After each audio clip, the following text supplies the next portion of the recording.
Jika kau benar-benar hanya debu, mengapa malaikat bersujud kepadamu?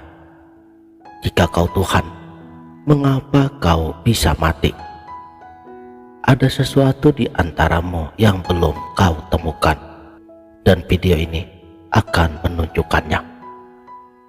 Salam Sang Sejati.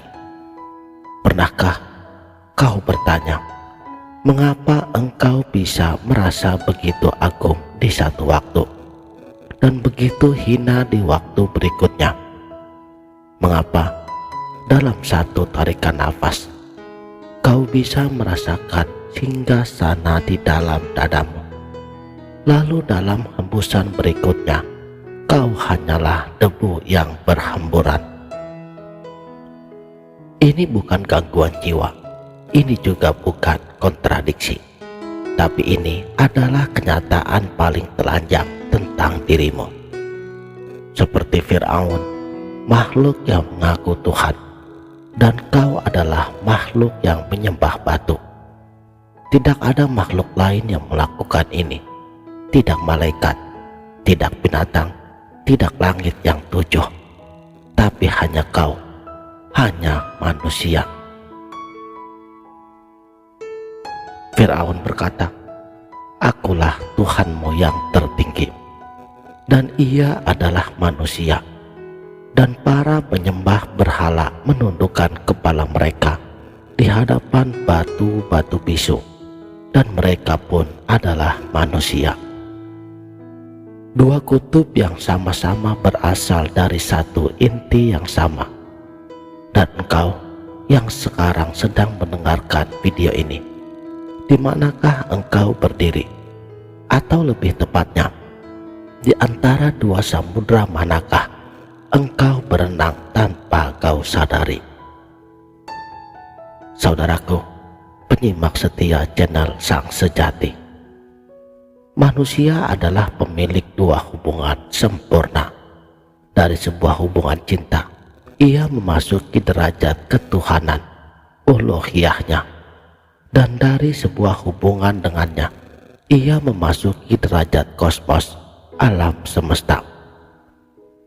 Ia dipanggil hamba ketika dilihat dari wujudnya yang menjadi sasaran pewahyuan. Sebab andai ia tidak demikian, maka ia hanyalah sebatas alam, sebatas benda. Dan ia pun diberikan sifat-sifat Tuhan yang dalam acuan kekhalifahannya, dalam bentuknya, dalam sebaik-baik bentuk yang ditetapkan pada surat At-Tin. Dua panggilan, satu makhluk. Inilah paradoks yang akan mengoyak semua yang kau kira tentang dirimu sendiri. Kita memiliki dua aspek, rububiyah dan aspek ubudiyah. Melalui rububiyah, ia menyesuaikan diri dengan Allah. Melalui ubudiyah, ia bersesuaian dengan segenap ciptaannya. Dan khalifah sejati, khalifah terhebat, insan kamil, manusia sempurna, adalah ia yang menyeimbangkan keduanya. Adam sebagai prototipe memiliki dua aspek ini secara sempurna, maka ia adalah cermin dengan keadaan dua sisinya. Sisi yang satu memantulkan sifat-sifat ketuhanan, sisi yang lainnya memantulkan kehinaan penghambaannya. Dan disinilah tragedi sekaligus kemuliaan itu bermula.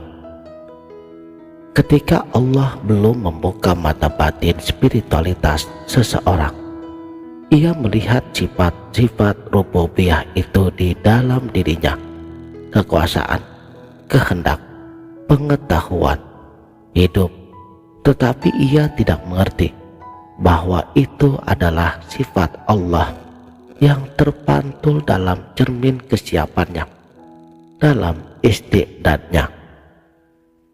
Maka ia kemudian membayangkan bahwa sifat-sifat itu adalah miliknya secara pribadi, dan ia pun tidak sadar mengaku sebagai Tuhan seperti Fir'aun, hanya caranya yang berbeda.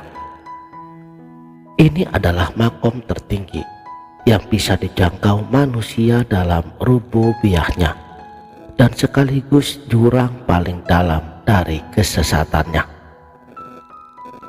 Sebab di saat yang sama, manusia bisa terjatuh ke dalam makom ubudiyah yang paling rendah ketika ia melihat sifat-sifat ketuhanan itu pada selain dirinya, pada batu, pada berhala, pada kekuasaan, pada makhluk lainnya, lalu membayangkan bahwa sifat-sifat itu adalah milik mereka secara pribadi. Ia pun kemudian menyembahnya, menyembah mineral wujud terendah yang bahkan sifat hidup dan berilmu belum teraktualisasikan di dalamnya. Itulah manusia, tiada yang lebih tinggi darinya dalam rububiyahnya, sebab tiada derajat yang lebih tinggi dari manifestasi sifat-sifat rububiyah, dan tiada juga yang lebih rendah darinya dalam ubudiyahnya, sebab sebagaimana rububiyah adalah puncak tertinggi, lawannya ubudiyah adalah lembah terdalamnya. Saudaraku, renungkan kalimat ini, simpan sebagai pengingat di dalam dadamu. Ketika kutemukan sifatmu dalam diriku, tiada seorang pun lebih mulia dariku. Namun ketika pandanganku jatuh kepada keadaanku sendiri, dalam dua dunia tiada yang lebih buruk dariku. Dua sisi cermin, satu yang memantulkan cahaya, satu yang memantulkan bayangan. Inilah rahasianya mengapa Asmaul Husna, nama-nama terindah, telah termanifestasi dalam diri manusia, menjadi manifestasi yang paling menyeluruh. Engkau bisa memahami keagungannya, sebab keagungan yang dicari hanyalah perpanjangan dari keagungan sang pencari itu sendiri. Tapi di sisi lainnya, manusia bukanlah apa-apa. Dalam esensinya, ia bukanlah mawujud. Ia tunduk kepada hukum ketiadaan. Ia berdiri dalam kemiskinan mutlak, membutuhkan yang lain untuk sekedar wujud. Tiada yang lebih rendah dari sesuatu yang untuk ada saja ia harus bergantung kepada selainnya. Manusia adalah termanifestasi dari wujud ilahiyah.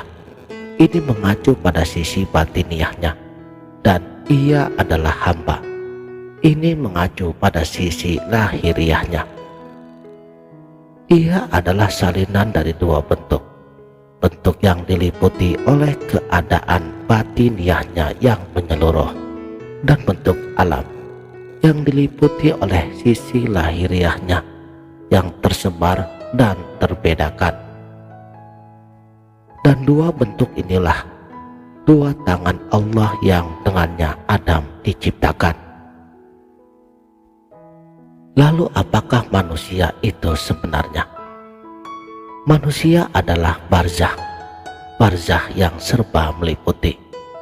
Ia adalah bentuk makhluk dan bentuk kekuasaan Allah yang di dalamnya tersimpan khazanah rahasianya.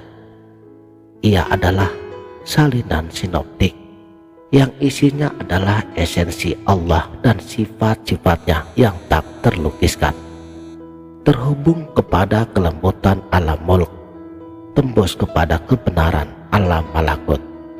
Sisi batiniahnya tenggelam dalam lautan ahadiyah, sementara bibir kering lahiriahnya tercatat di pantai keterpisahan.